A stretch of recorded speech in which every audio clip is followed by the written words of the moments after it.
Salut à tous, j'espère que vous allez bien. Bienvenue dans cette nouvelle vidéo.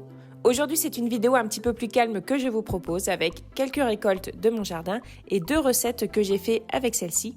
Je suis en train de vous préparer une vidéo spéciale courgettes, mais si vous avez des idées pour cuisiner les courgettes, n'hésitez pas à les laisser en barre de commentaires. Je sais que vous débordez d'idées. Bon visionnage.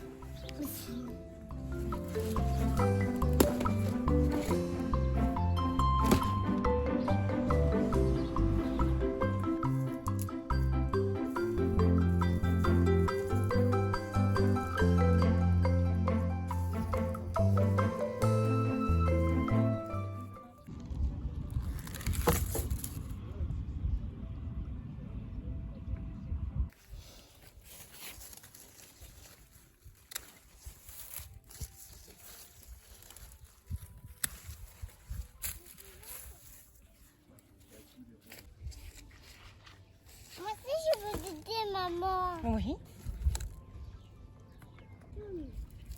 Aussi, il est petit.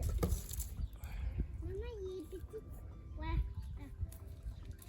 Ça, il y a des mouillés. Il est petit, maman.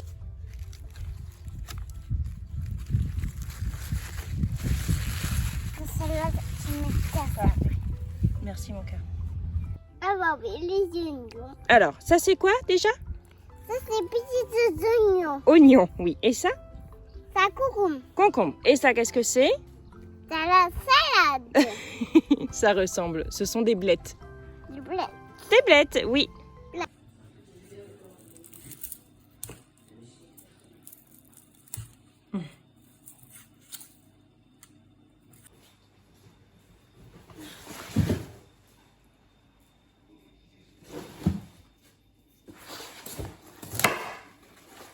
Donc les feuilles de rhubarbe ne sont pas comestibles, hein, c'est toxique. Par contre, on peut en faire du purin et c'est très efficace contre les pucerons. Donc il suffit de faire macérer ça dans de l'eau et après on pulvérise pour les pucerons. Ça marche très bien. Mais voilà, vous ne pouvez pas en faire une compote, une soupe ou quoi que ce soit, sauf si vous voulez passer un bon bout de temps sur vos toilettes. Ne faites pas ça. Donc c'est parti, je vais faire une compote rhubarbe fraise. Compote à la rhubarbe avec des fraises. Mais j'avais aussi déjà de la rhubarbe que j'avais récoltée hier. Mais je me suis rendu compte que je n'en aurais pas assez. Donc celle-ci je l'avais déjà préparée. Je vais l'éplucher, je vais les couper en petits cubes. Et je vais faire... Oui, en petits cubes. Je vais en faire une compote. Alors, je tiens juste à préciser qu'il y a plein de façons de faire et que la méthode que je fais est la méthode qui me correspond à moi. Et c'est pas une méthode universelle, c'est-à-dire que vous pouvez très bien faire autrement et que le résultat soit tout aussi satisfaisant.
au suivant.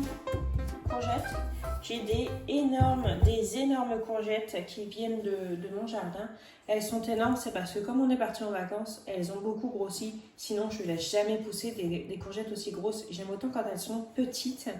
Et puis, en fait, comme il y a beaucoup de courgettes qui poussent, même des petites, ça ne fait pas de gaspillage. Je sais que des fois, certaines personnes ont tendance à vouloir laisser grossir les courgettes pour en avoir un maximum.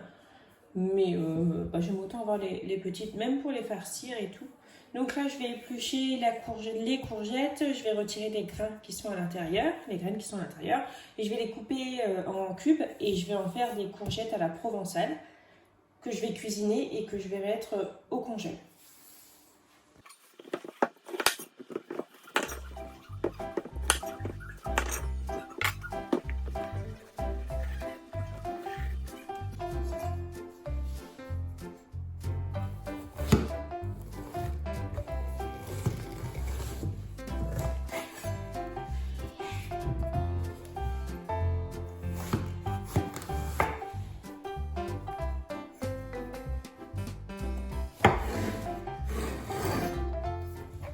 Donc maintenant, je vais couper les courgettes. Je les ai creusées comme ça. Les courgettes pas minuscules cubes, en moyen cube. Et puis, moi, cette année, je n'ai aucune tomate dans mon jardin parce que j'ai perdu tous mes pieds de tomates. Du coup, je vais faire avec ce que j'ai. J'ai de la pulpe de tomate comme ça. Je vais mettre dedans. Et j'ai encore un pot de sauce tomate à la napolitaine. Je vais mettre dedans aussi. J'ai 2 oignons que je vais mettre dedans. Ici, voilà, donc Margot avait commencé à les éplucher, je vais terminer. Et puis je vais mettre, j'ai de l'ail